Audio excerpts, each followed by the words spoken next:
ನಮಸ್ತೆ ವೀಕ್ಷಕರೇ, ಕರ್ನಾಟಕ ವಾರ್ತೆಗೆ ಸ್ವಾಗತ. ನಾನು ತನುಶ್ರೀ ಬೆಳ್ಳರ. ನಮ್ಮ ಮೆಟ್ರೋ ಇಂದು ಬೆಂಗಳೂರು ನಗರದ ಸಂಚಾರ ಜೀವನಾಡಿಯಾಗಿ ಬದಲಾಗಿದೆ.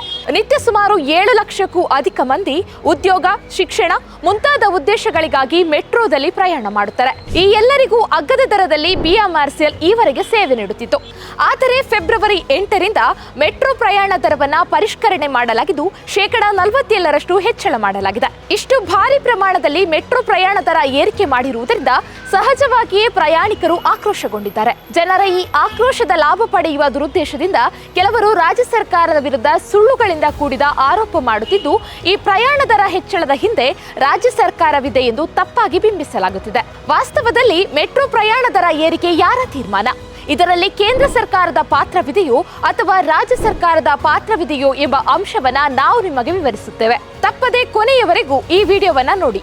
2017ರಲ್ಲಿ ಕಡೆಯ ಬಾರಿಗೆ ಮೆಟ್ರೋ ದರ ಏರಿಕೆ ಆಗಿತ್ತು.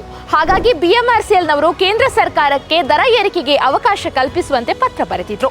ಬಿಎಂಆರ್ಸಿಎಲ್ನ ಈ ಮನವಿಯನ್ನ ಆಧರಿಸಿ ಕೇಂದ್ರ ಸರ್ಕಾರವು ಮದ್ರಾಸ್ ಹೈಕೋರ್ಟ್ನ ನಿವೃತ್ತ ನ್ಯಾಯಮೂರ್ತಿಗಳಾದ ಆರ್ ತರಣಿ ಅವರ ಅಧ್ಯಕ್ಷತೆಯಲ್ಲಿ ದರ ನಿಗದಿ ಸಮಿತಿ ರಚಿಸಿತು. ಈ ಸಮಿತಿಯು ದರ ನಿಗದಿಯ ಮಾನದಂಡಗಳ ಕುರಿತು ಅಧ್ಯಯನ ನಡೆಸಿ ವರದಿ ನೀಡಿತ್ತು.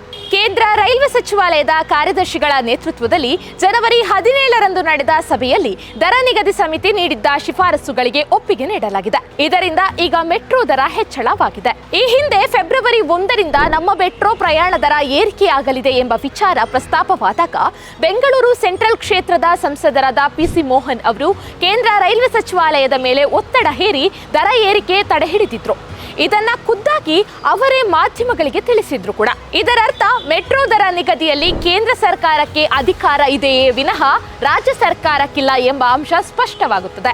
ದರ ಏರಿಕೆ ಖಂಡಿಸಿ ರಾಜ್ಯ ಸರ್ಕಾರದ ವಿರುದ್ಧ ಮಾಡಲಾಗುತ್ತಿರುವ ಆರೋಪಗಳು ಸುಳ್ಳು ಮತ್ತು ದುರುದ್ದೇಶದಿಂದ ಕೂಡಿದೆ.